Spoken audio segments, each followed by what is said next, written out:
जब दुनिया के पास टेलीस्कोप, माइक्रोस्कोप या कोई साइंटिफिक थ्योरी नहीं थी, एक किताब नाजिल हुई, कुरान। एक ऐसी किताब जो सिर्फ रूहानी हिदायत नहीं देती बल्कि इंसान को उसके क्रिएटर के इल्म की झलक भी दिखाती है।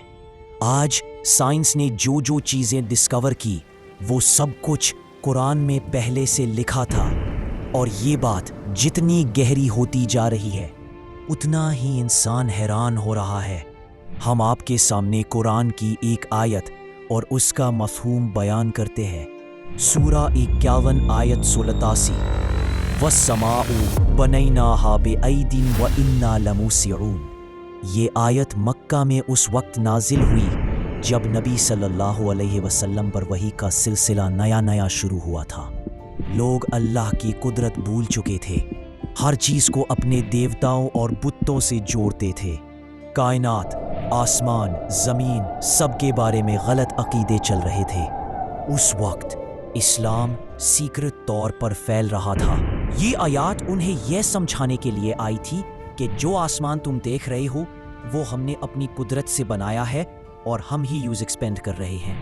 ये बात कुरान में लगभग 610 से 614 ईस्वी के बीच बता दी गई थी, और साइंस ने इस बात को 20 सेंचुरी की शुरुआत में अराउंड 1920s में एक अमेरिकन एस्ट्रोनॉमर एडविन हबल के जरिए प्रूव किया। 20 सेंचुरी की शुरुआत में एडविन हबल ने माउंट विल्सन ऑब्जर्वेटरी, जो कैलिफोर्निया, यूएसए में, वहां पे दुनिया का सबसे पावरफुल हुकर टेलीस्कोप यूज किया। हबल ने रात के आसमान में दूर के नेब्यूले, जो उस टाइम लोग समझते थे कि सिर्फ गैस के क्लाउड है, ऑब्जर्व किया, लेकिन उसने प्रूव किया कि वो अलग गैलेक्सीज हैं, जैसे हमारी मिल्की वे। फिर उसने इन गैलेक्सीज की लाइट स्पेक्ट्रम देखी और उसमें एक चीज मिली। ये लाइट रेड शिफ्टेड थी, यानी उनकी रोशनी का रंग थोड़ा लाल हो गया था। हम आपको बता दें कि ये रेड शिफ्ट का मतलब क्या होता है। जब कोई ऑब्जेक्ट हमसे दूर जा रहा होता है तो उसकी लाइट के वेवलेंथ स्ट्रेच हो जाती और वो रेड दिखने लगती है। इसी को कहते हैं रेड शिफ्ट। मतलब कि जितनी दूर गैलेक्सी है उतनी तेजी से वो हमसे दूर जा रही है।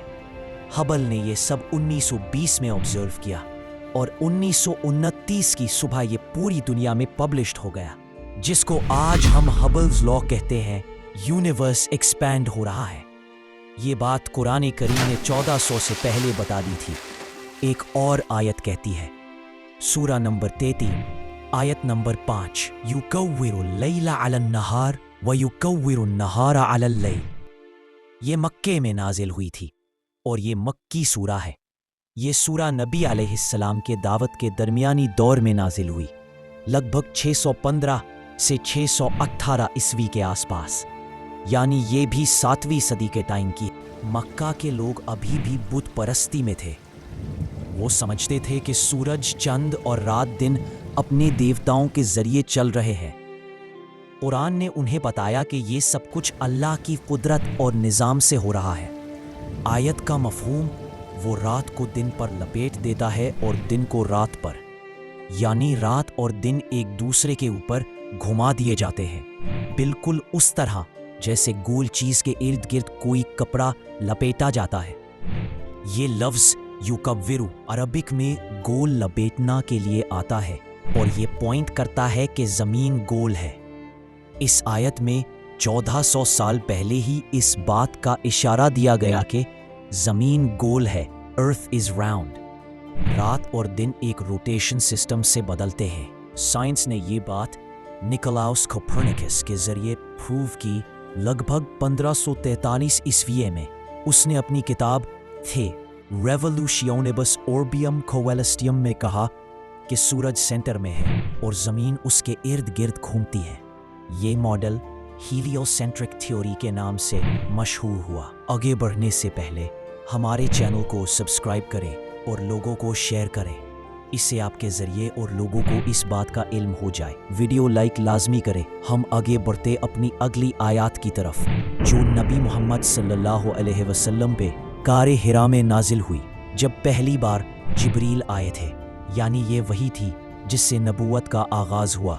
सूरा नंबर 56 आयत नंबर 2, खलक़ल इंसाना मिन अलक़ اس نے انسان کو ایک الگ چپکنے والی چیز سے پیدا کیا اور یہ آیات مکہ میں نازل ہوئی۔ یہ قرآن کی سب سے پہلی وحی کے آیات میں سے ہے۔ یہ آیات 610 عیسوی میں نازل ہوئی تھی۔ مکہ کے لوگ ابھی جہالت اگنورنس کے دور میں تھے۔ انسان کی پیدائش کے بارے میں کوئی علم نہیں تھا۔ لوگ صرف بتوں اور کہانیوں پر یقین کرتے تھے۔ اس وقت اللہ نے یہ آیات بھیجی تاکہ انسان سمجھے کہ تیرا اصل کچھ بھی نہیں تھا، ایک چھوٹی سی چپکنے والی بوند سے تجھے بنایا گیا ہے۔ عربک میں الگ کا مطلب ہوتا ہے چپکنے والی چیز۔ قرآن نے بتایا انسان ایک الگ سے بنا، اور سائنس کے مطابق 1665 میں رابرٹ ہک نے مائکروسکوپ بنایا اور 1677 میں اینٹنی وین لیون ہوک نے پہلی بار ہیومن سپرم سیل دیکھی مائکروسکوپ سے۔ تب سائنس کو پہلی بار پتا چلا کہ فرٹیلائزیشن ایک مائکروسکوپک پروسیس ہے۔ 19ویں سینچری میں ڈسکوری فرٹیلائزڈ ایگ چپک جاتا ہے۔ 1827 میں کارل ارنسٹ وان بیئر نے اووم ایگ سیل کی ڈسکوری کی۔ اس کے بعد سائنٹسٹ نے دیکھا کہ جب سپرم اور اووم ملتے ہیں تو زائگوٹ بنتا ہے، پہلا انسانی سیل۔ پھر یہ زائگوٹ یوٹرس بچے دانی کی وال میں جا کے چپک جاتا ہے اور وہیں سے بچہ ڈیولپ ہونا شروع کرتا ہے۔ یہی پروسیس کو کہتے ہیں امپلانٹیشن، یعنی چپکنا، کلنگ کرنا۔ Modern embryology, science of embryo development, نے کنفرم کیا کہ ایمبریو کلنگ کرتا ہے یوٹرس وال سے بالکل چپکنے والی جیسی فارم میں۔ اس سٹیج کو علاقہ سٹیج کہا جا سکتا ہے۔ ایک لیچ بلڈ سکنگ اور چپکنے والی شیپ جیسی ہوتی ہے۔ سائنٹسٹ جیسے پروفیسر کیتھ ایل مور، کینیڈا کے ایمبریولوجسٹ، نے کہا تھا about the staging and classification of human embryos until the 20th century. For this reason, the descriptions of the human embryo in the Quran cannot be based on scientific knowledge in the 7th century. The only reasonable conclusion is that these descriptions were revealed to Muhammad from God. He could not have known such details because he was an illiterate man with absolutely no scientific training. یہ fact modern embryology نے confirm کیا، اور قرآن نے اس وقت بتایا جب نہ microscope تھا نہ میڈیکل سائنس۔ اب ہم آپ کو لے کے چلتے ہیں اگلی آیت کی طرف۔ یہ بھی مکہ میں نازل ہوئی تھی اور یہ مکی سورہ ہے۔ سورہ نمبر 55، آیت نمبر 19۔ مرج البحرین یلتقیان بینہما برزخ لا یبغیان۔ اس نے دو سمندروں کو ملا دیا، دونوں ملتے ہیں لیکن ان کے درمیان ایک رکاوٹ ہے جس سے وہ ایک دوسرے پر زیادہ نہیں ہوتے۔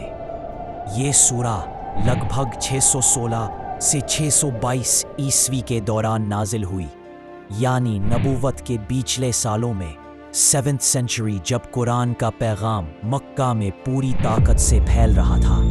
مکہ کے لوگ سمندر اور پانی کے علمی سسٹم کے بارے میں کچھ نہیں جانتے تھے۔ عرب کے لوگ موسٹلی ڈیزرٹ میں رہتے تھے اور ان کا سمندر سے تعلق بہت کم تھا، لیکن اللہ نے قرآن میں دو سمندروں کے ملنے کا ذکر کیا جہاں دونوں ملتے ہیں لیکن ان کے بیچ ایک بیریئر ہے۔ ایک سمندر میٹھا یعنی فریش واٹر ہوتا ہے، دوسرا نمکین سالٹی واٹر ہوتا ہے۔ دونوں ملتے ہوئے بھی ایک دوسرے میں گھل کر مکس نہیں ہوتے۔ آج سائنس کہتی ہے جب سالٹی اور فریش واٹر ملتے ہیں تو بیچ میں ایک بیریئر ہوتا ہے جسے ہیلوکلائن کہتے ہیں، ایک انویزیبل باؤنڈری جو انہیں ملنے نہیں دیتی۔ یہ ڈسکوری قرآن کے 1300 سال بعد ہوئی، لیکن قرآن میں پہلے ہی لکھ دیا گیا تھا۔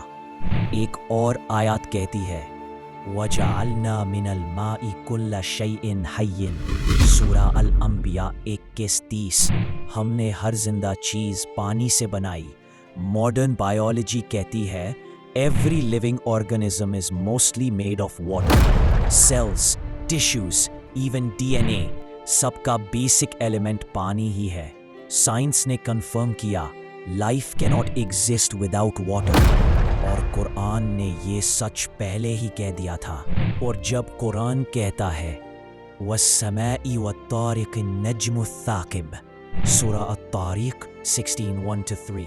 तो आसमान की कसम और तारीख की चमकने वाले सितारे की साइंस ने बाद में डिस्कवर किया एक न्यूट्रॉन स्टार जो डार्कनेस को चीरते हुए ब्राइट पल्सेस एमिट करता है, बिल्कुल वैसे ही जैसे कुरान कहता है।